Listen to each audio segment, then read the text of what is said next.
Deuteronomy 4, verses 7 and 8. For what great nation is there that has a God so near to it as the Lord our God whenever we call on him? Or what great nation is there that has statutes and judgments as righteous as the whole law which I am setting before you today? The questions that were asked last week: how many of you think and believe your poop doesn't stink? Do you think that you have pretty good morals and that you live by them? Do you look at others' lives and think to yourself, boy, they need to change their ways and find Jesus? Now, these are really not unreasonable questions to ask in our day and age, is it? I mean, we see so many things on TV, we hear so many things on radio, on the internet. We look at other people and hear what's going on in their lives, and sometimes we just scratch our heads. We often see our own faults more clearly in other people than we do ourselves. And because our reaction is often so critical, we usually do not see that we are guilty of the same things. And that's what this whole thing was about Romans 2 last week. Like I stated, I continuously have to check myself and put myself in a spot where I can go, am I judging other people when I really shouldn't be? And I have to remind myself of the grace that God shows me. Do I want to take God's grace and not share it with everybody?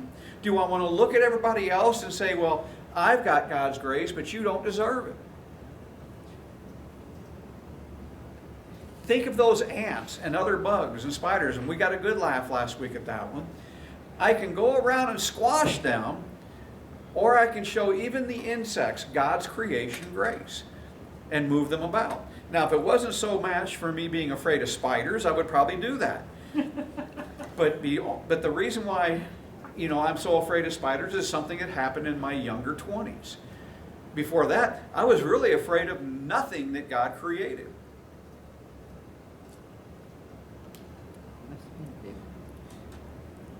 And there's nothing, when I realize all this, that there is nothing in my life that saves me.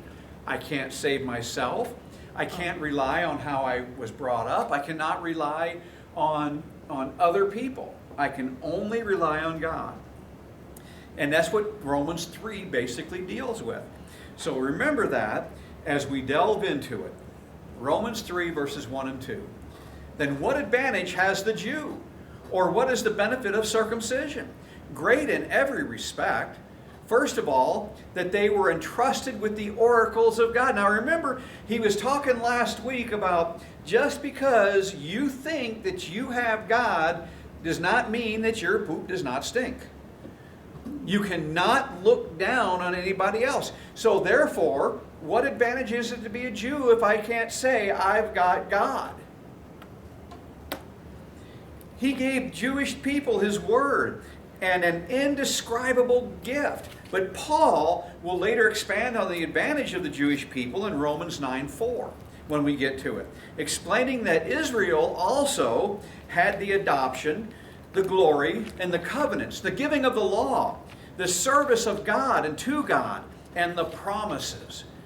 Romans 3 or Psalm 147, 19 and 20. He declares his words to Jacob, his statutes, his ordinances to Israel. He has not dealt thus with any nation, and for his ordinances they have not known them. Praise you, Lord.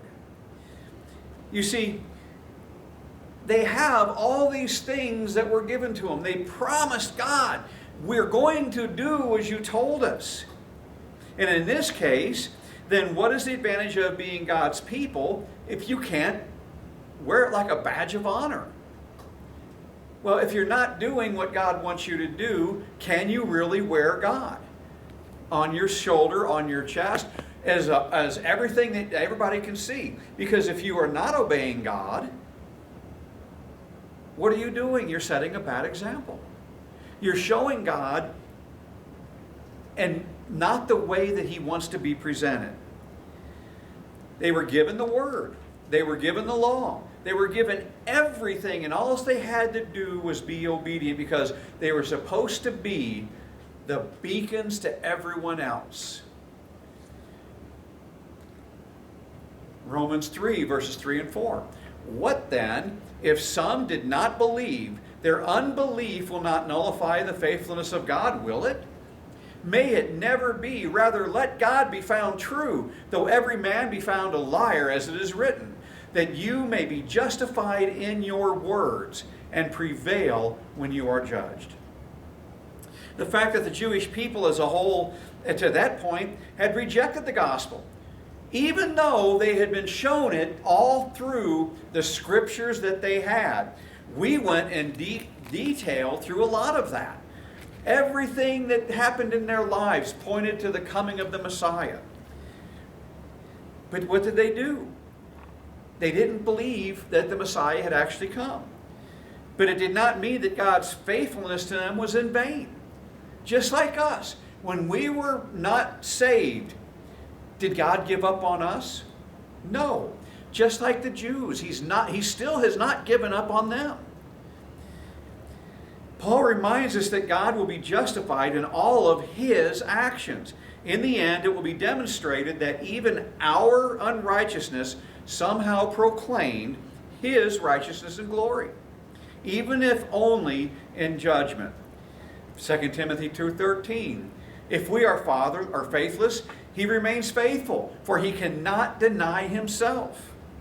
If God says one thing and every man in the world says another, God is true and all men are false. Why? He's God. He's the creator of everything. God speaks the truth and He cannot lie. God cannot change. His word, like Himself, is immutable. We are to believe God's truth if nobody else believes it. Sometimes when we read of the Word and we look at something and it's like, oh, that's so hard. It's cutting me to the quick. Therefore, can it really apply to me? Of course it does.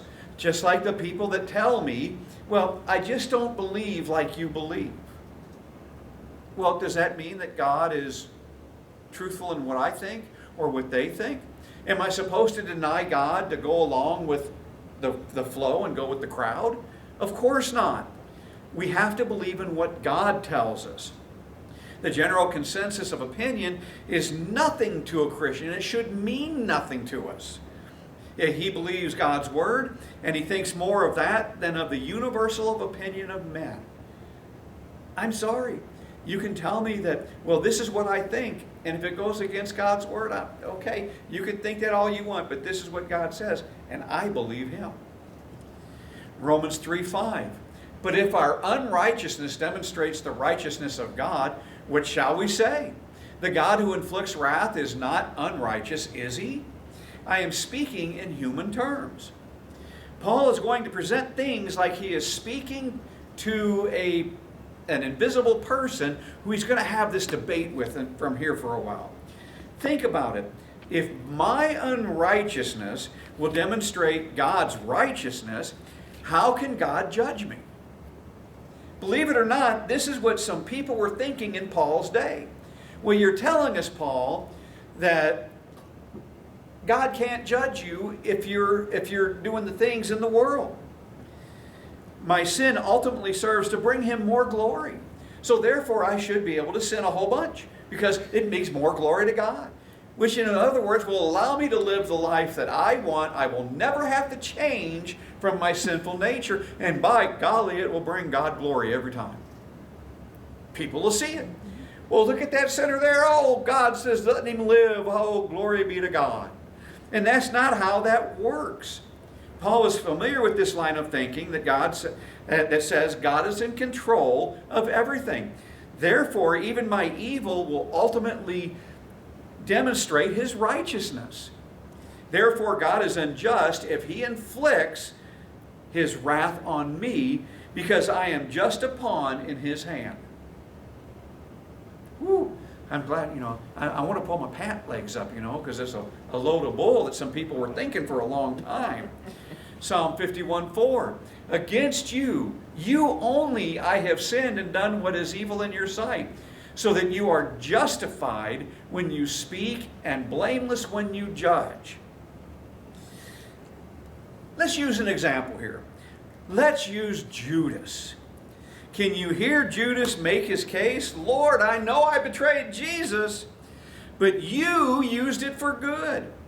In fact, if I hadn't done what I did, Jesus wouldn't have even gone to the cross at all.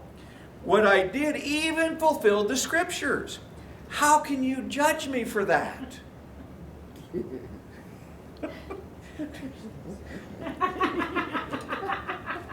I'm sorry, that just still tickles me every time I think about that. That would be it'd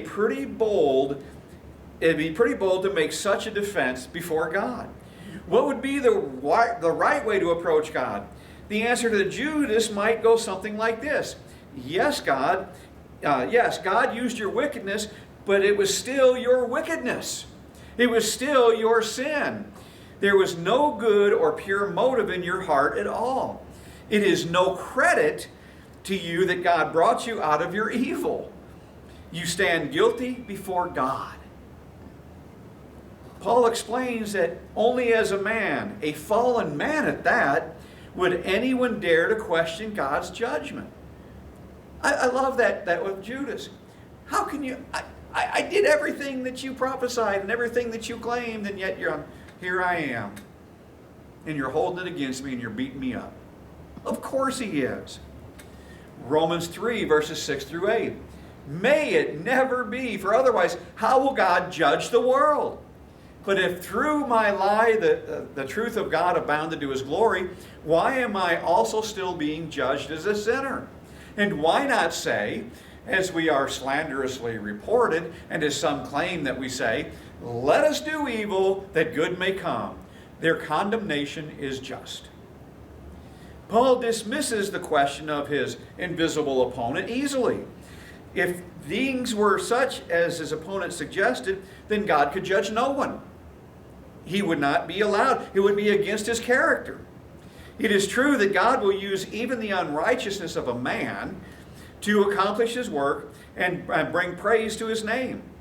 Judas's betrayal of Jesus is that perfect example. Nevertheless, part of the way God glorifies himself in man's sin is by righteously judging the unrighteousness. Paul understood that God would judge the world, both Jew and Gentile. Many of the Jews of Paul's days figured that God would condemn the Gentiles for his sin, but save the Jew despite his. Do you see and understand the difference in that statement? They would just be like the Jews saying, well, all of you people that became Christians, you're going to be judged for the things that you did wrong, but not me. Because, well, I had God first. And he belongs to me, therefore I'm saved. If for the truth of God increased through my lie into his glory, why am I still judged as a sinner? That is the wonderful question that a lot of people have trouble understanding. This was a perversion of Paul's doctrine. This is what they were trying. This is what you're preaching, Paul. You are going and teaching things that are just messing us up with our belief in God. Let the idea of let's sin as much as we can so God can be glorified even more really just doesn't make sense whatsoever when you think about it. Of course, let us do evil that God and good may come from what Paul's teaching is. He was slanderously reporting this. They took the Scriptures and they twisted it. They took his word and they took it out of context and made it sound like he was preaching something that wasn't godly. Now, I hear a lot of people on the TV twist things that are said with the laws that are made in this land and just twisting it, just like the thing with abortion. Oh my gosh, you overturned it. Now all the women are going to suffer. They can't kill their babies no more. They're going to go in back alleys and use the old-fashioned hangers. They're going to do this. They're just, oh, it's so horrible. And it's not even true. But they twist everything enough that we have to think and question it. And when you step back and look at it, you see what malarkey it really is. Still, it is possible to see how this accusation came, as Paul freely preached forgiveness and salvation by grace through faith in Jesus, not in your works. See, a lot of the stuff when we think about, can I work my way to heaven? Can I do the things that I think that I can do, that God will say, boy, you're the best person in the whole world. You don't have to have Jesus. No. Paul preached that there is no way anyone could even slanderously report that. And then taught, let us do evil that good may come. Paul preached grace. Paul preached salvation. Paul preached Jesus. That is what he did. And he emphasized it over and over and over. Well, if we find ourselves, now remember I'm always telling you, make sure that your testimony is good. Make sure that you can sit there and just rattle it off without making mistakes. When we do that, and our gospel is centered on faith and grace and God and God's work, then we find ourselves in good company with Paul. When people start saying, well, you said this, but I think you're meaning this. And they twist what you say. Twisting the glorious free gift of God in Jesus into a supposed license to sin is perhaps the peak of man's depravity. Let me sin a whole bunch. I can have fun. My life will be grand. And God will get the glory. I don't think so. This twisting is so sinful, Paul saves it for last because it is beyond the depravity of even a pagan, beyond the hypocrisy of the moralist, and beyond the false confidence of the Jew. Romans 3:9. What then? Are we better than they? Not at all, for we have already charged that both Jews and Greeks are all under sin. Since Paul was Jewish by birth and heritage, that's what we're told in Philippians 3, 4b through 6. If anyone else has a mind to put confidence in the flesh, I far more. Circumcised on the 8th day of the nation of Israel, of the tribe of Benjamin, a Hebrew of Hebrews, as to the law, a Pharisee, as to zeal, a persecutor of the church, as to the righteousness which was in the law, found blameless. He was a Jew of Jews. And when he says we, he means we Jews.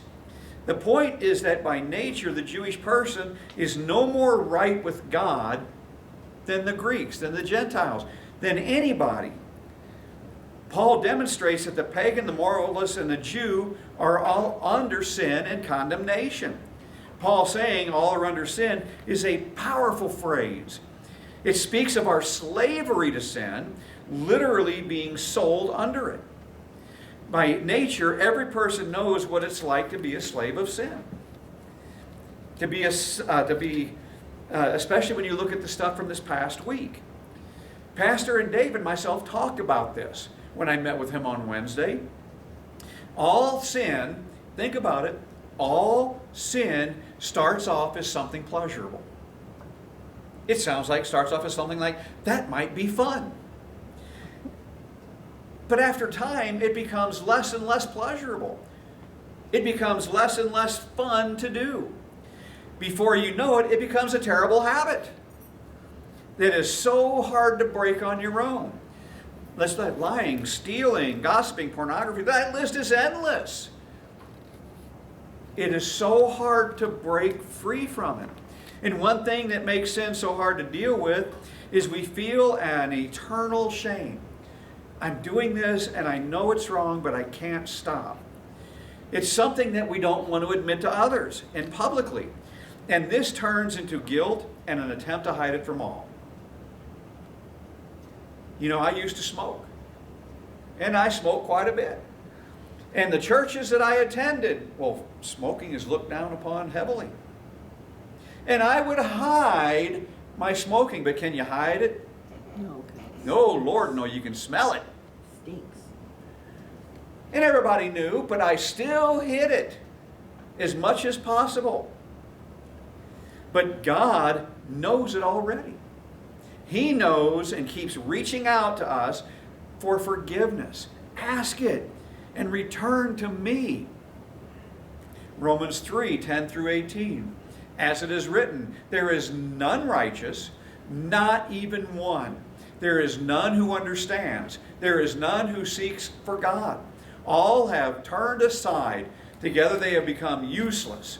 There is none who does good. There is not even one.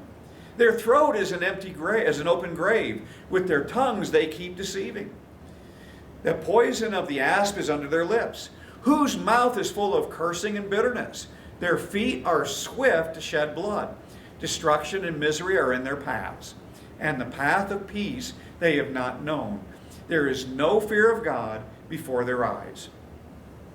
These quotations from the Psalms, Psalm 14, verses 1 through 3, 5, 9, 143, 10, 7, and 36, 1, and from Isaiah 59, verses 7 and 8, all support this opening statement. Paul looks at the human condition from top to bottom. He begins with the head and moves down to the feet. When you read this, that's exactly what it does. Warren Wiersbe calls this passage an X-ray study of the lost sinner from head to foot. This look at the human condition is really depressing. When you look at it, it can be very depressing. What's the point? Paul wants us to understand our complete inability to save ourselves. You cannot do it. The fall touches every part of man's being, and the inventory of body parts corrupted by the fall demonstrates this. Isaiah 42:8. I am the Lord. That is my name. I will not give my glory to anyone else, nor share my praise with carved idols.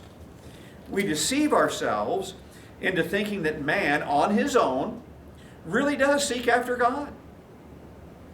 Look at the Bible itself. The Old Testament. Can you show me where one person has sought out God on their own? There isn't one. God reached out to the forefathers.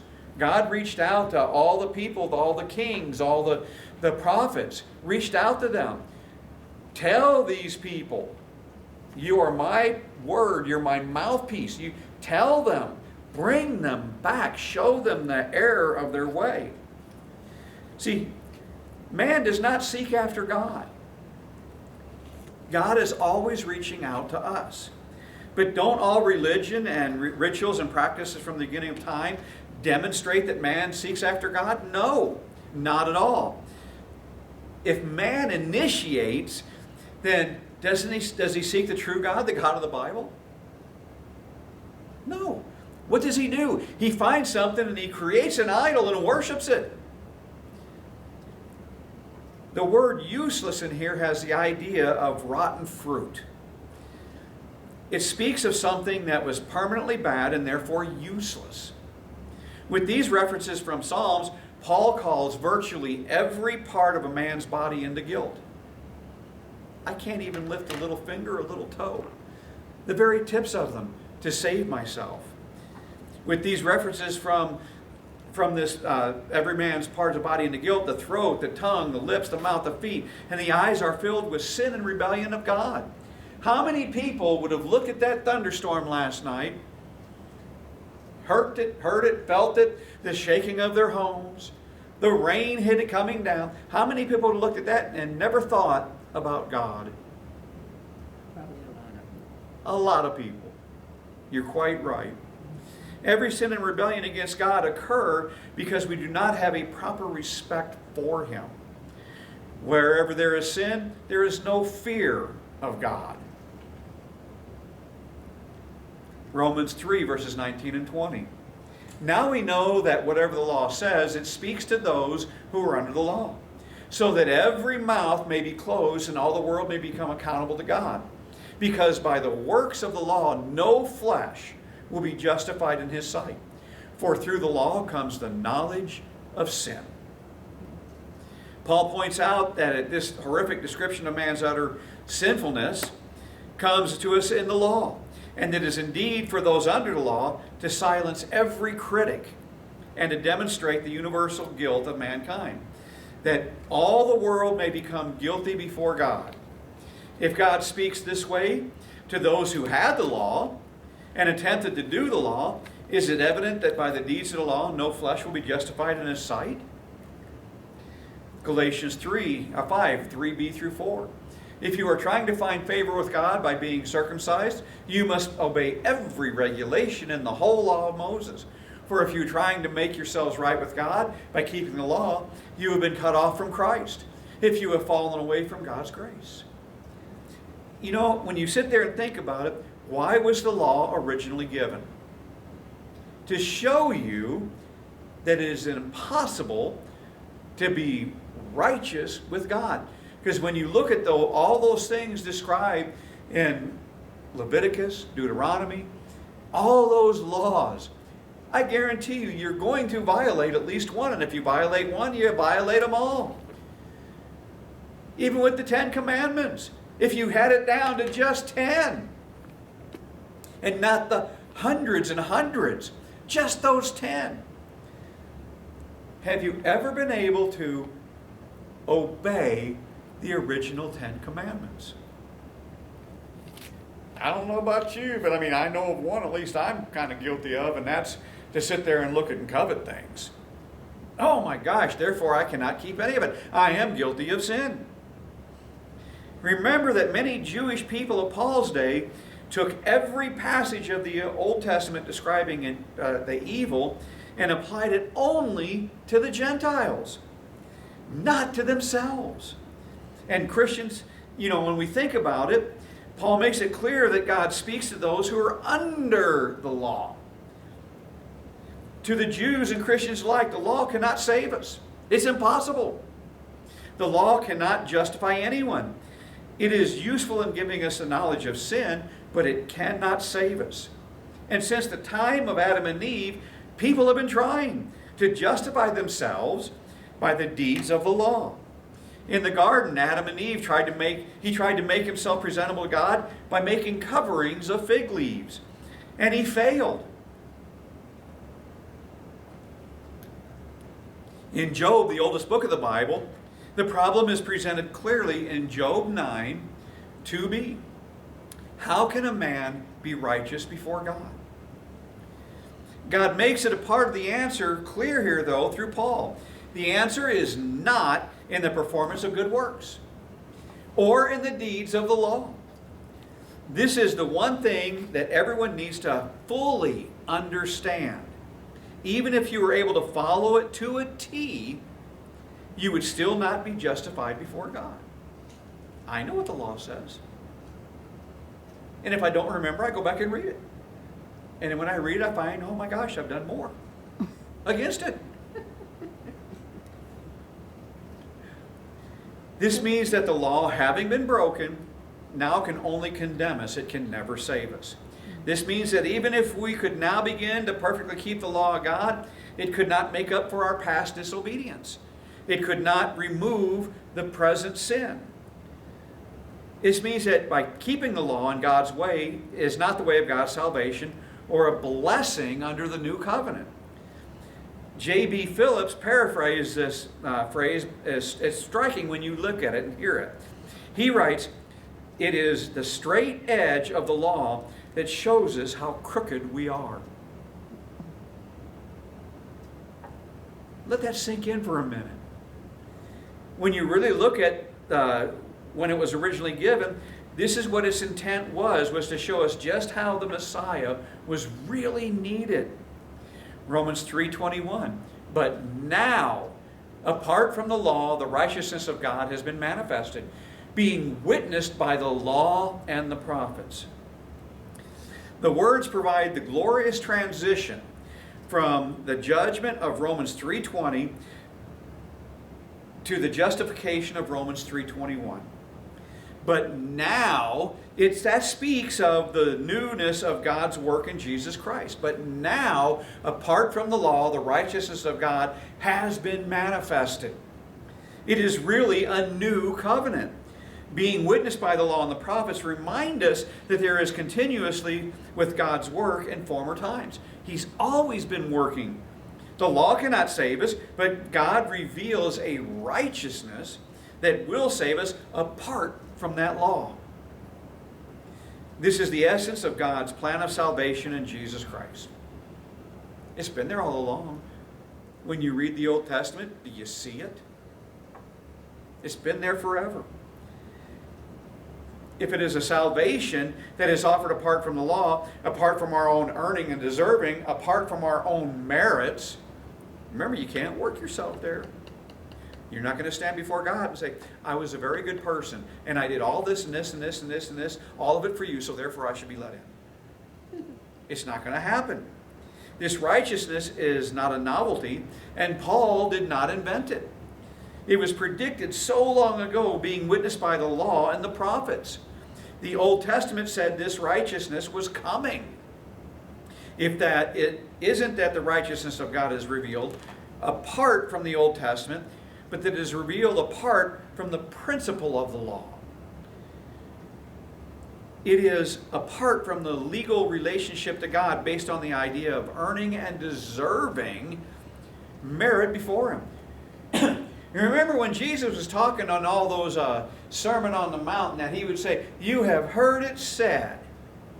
And then He explained what it really meant. When you saw that, well, yeah, I don't kill anybody, but I hate my neighbor. I hate my brother. I hate my sister. They treated me terrible. I hate them. And I will do everything I can. You are guilty of murder.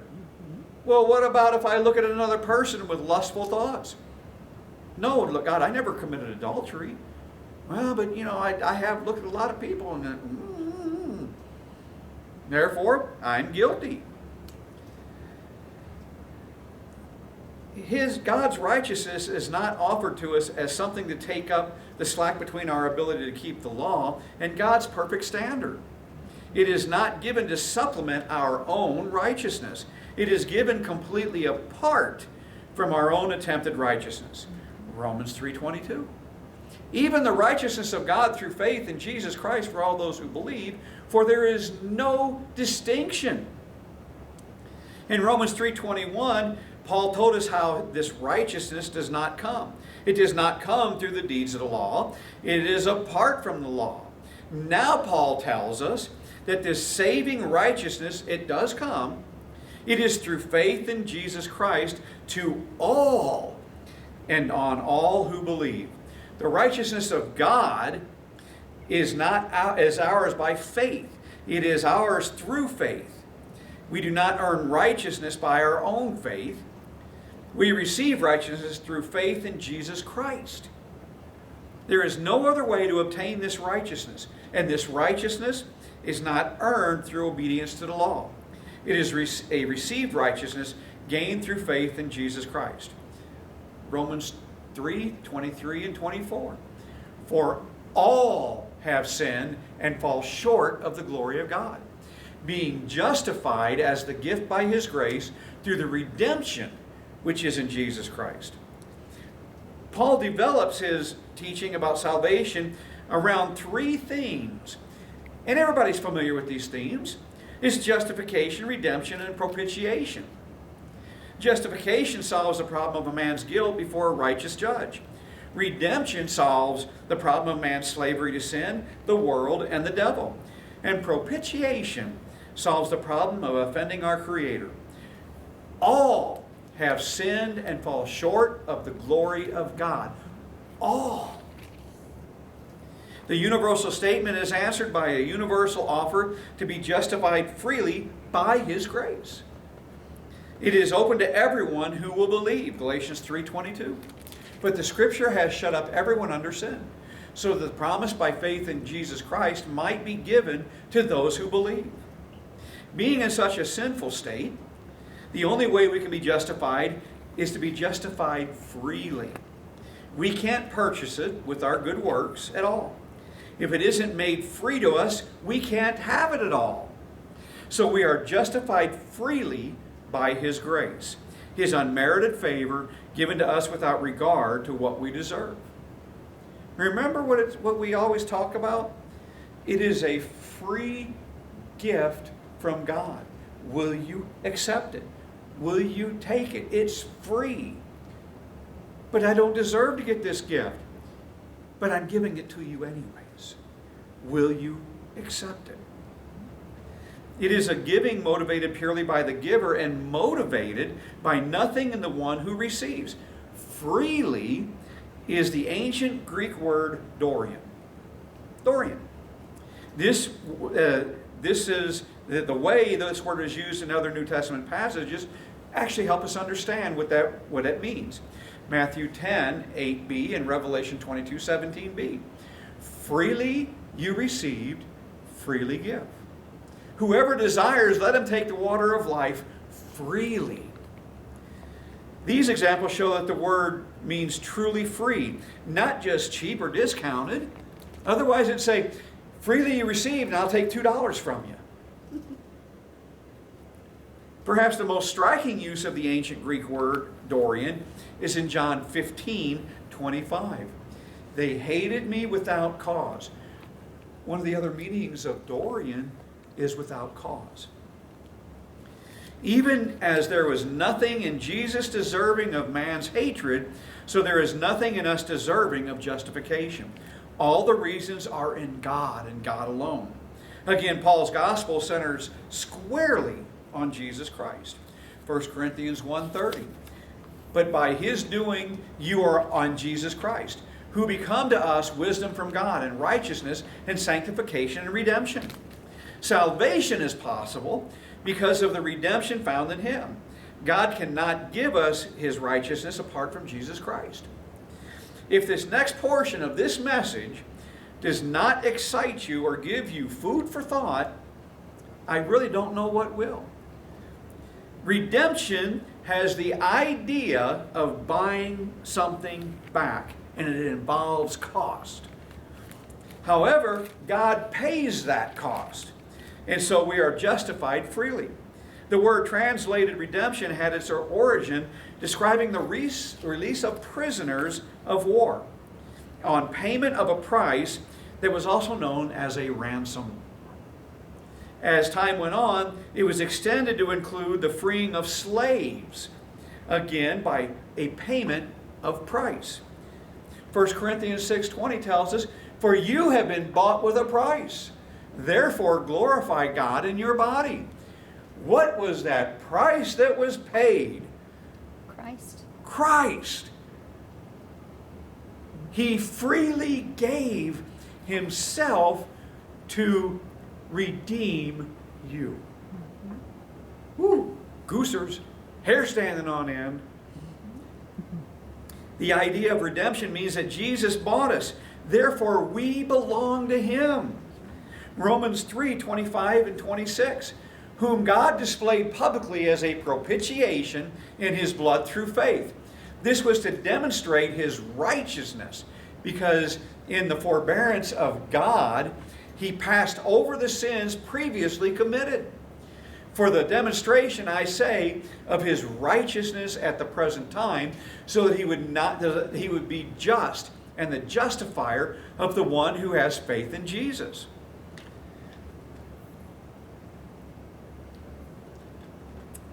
Jesus, by His death, by His blood, was a propitiation, a substitute sacrifice for us.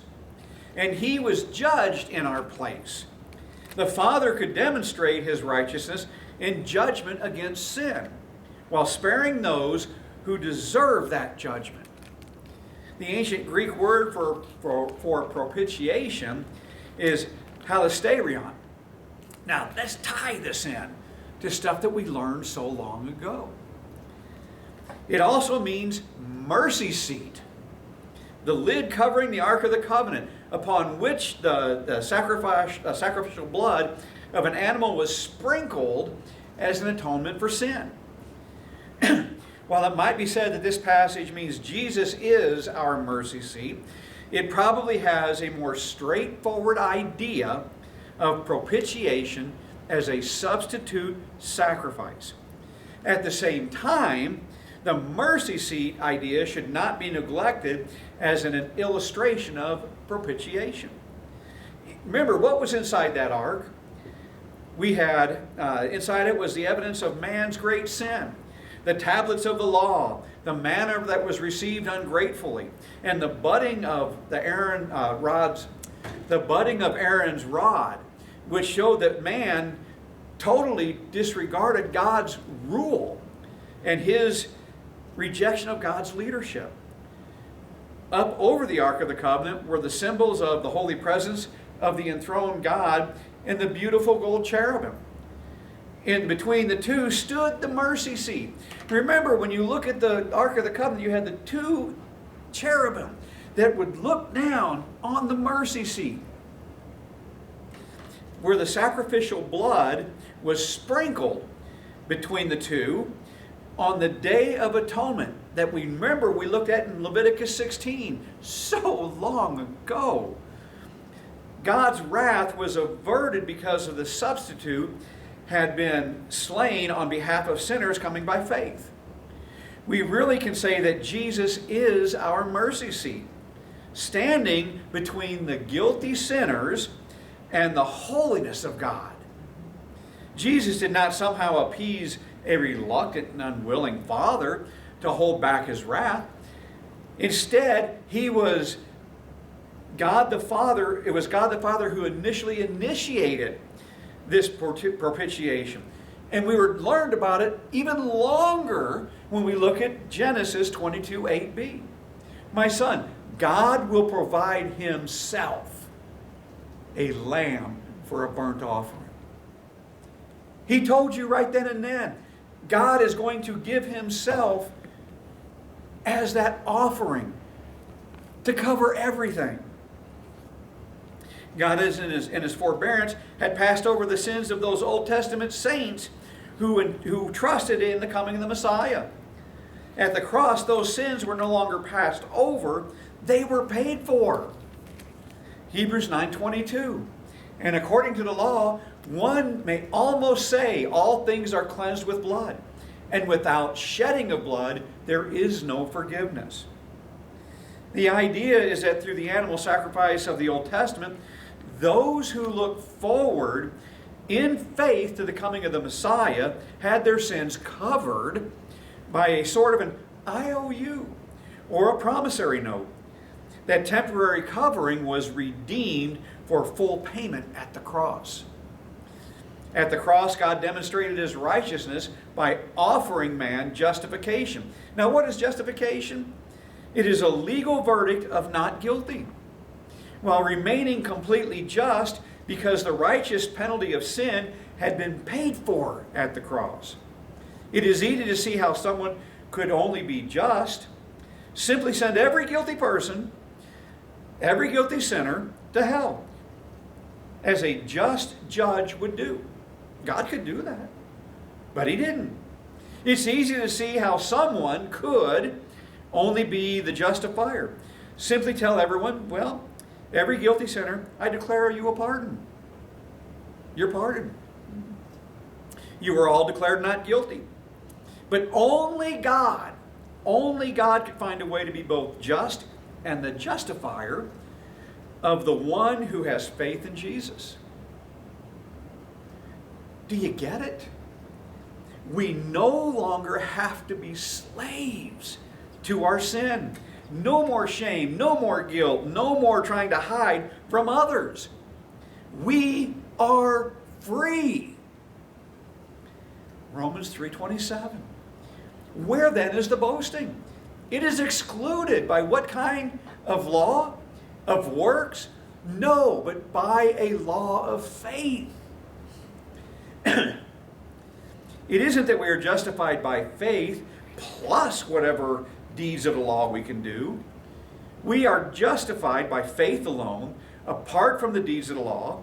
This righteousness is offered to both Jew and the Gentile. It's offered to the entire world. Everybody. The universal character of this offer is demonstrated by the simple fact, He is not also the God, is He not also the God of the Gentiles? Of course He is.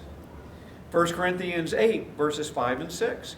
For we maintain that a man is justified by faith apart from the works of the law. Or is God the God of the Jews only? Is He not the God of the Gentiles also? Yes, of Gentiles also. Since indeed God, who will justify the circumcised by faith and the uncircumcised through faith, is one.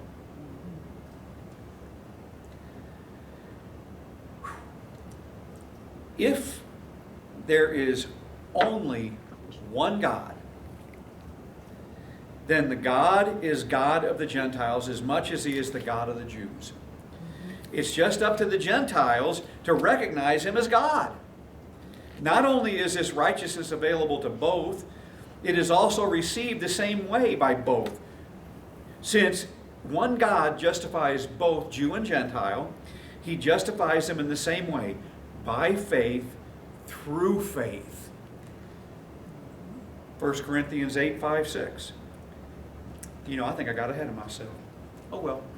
For even if there is so-called gods, whether in heaven or on earth, as indeed there are many gods and many lords, yet for us there is but one God, the Father, from whom all things, and we exist for Him, and one Lord, Jesus Christ, by whom are all things, and we exist through Him.